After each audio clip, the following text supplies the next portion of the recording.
नमस्कार सबैजनालाई अध्ययन कक्षको अर्को एपिसोडमा स्वागत छ तपाईहरुलाई। आज चाहिँ हामी खेलकुदको बारे कुराकानी गरौँ है। खेलकुदमा पनि कुराकानी गरौँ हामी ओलम्पिक्सको। ओलम्पिक्समा पनि नेपालको रेकर्ड के रहेको छ, नेपालको हिस्ट्री के रहेको छ भनेर कुराकानी गर्छौं आजको एपिसोडमा।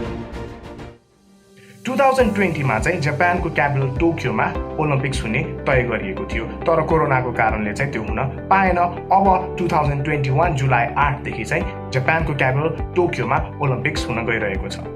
जापानको क्यापिटल टोकियोले यो पहिलो चोटि होइन ओलम्पिक्स होस्ट गरेको। 1964 मा पनि जापानको क्यापिटल टोकियोले ओलम्पिक्स होस्ट गरिसकेको छ र नेपाली खेलकुदको लागि त्यो एउटा निकै नै ऐतिहासिक इभेन्ट हो। किन भन्दाखेरि 1964 को टोकियो ओलम्पिक्समा नेपालले पहिलो पटक ओलम्पिक्समा भाग लिएको थियो र त्यसपछि अहिलेसम्म 14 वटा समर ओलम्पिक्स भइसकेको छ 2016 सम्म र 1968 को ओलम्पिक्स बाहेक नेपालले अरु सबै ओलम्पिक्समा भाग लिइसकेको छ।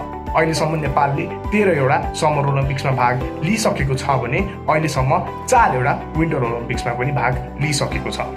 अब कुरा गरौँ मेडल ट्यालीको।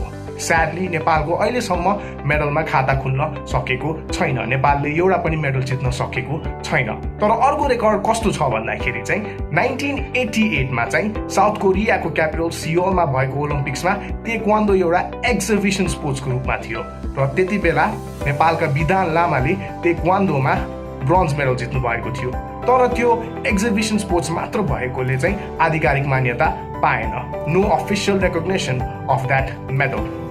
र त्यो बाहेक अर्को रेकर्ड के छ भन्दाखेरि चाहिँ नेपालबाट अहिलेसम्म मात्र 2 जना एथलिटहरूले चाहिँ क्वालिफाई भएर खेल्न पाउनु भएको छ ओलम्पिक्समा।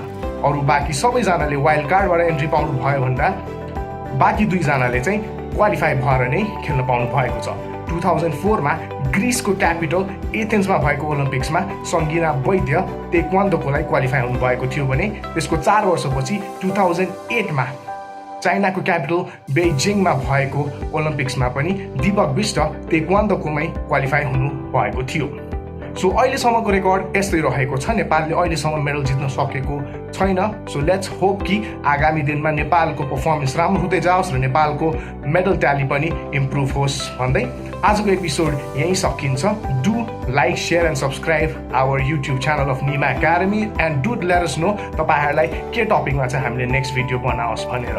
So with that being said, thank you very much for watching.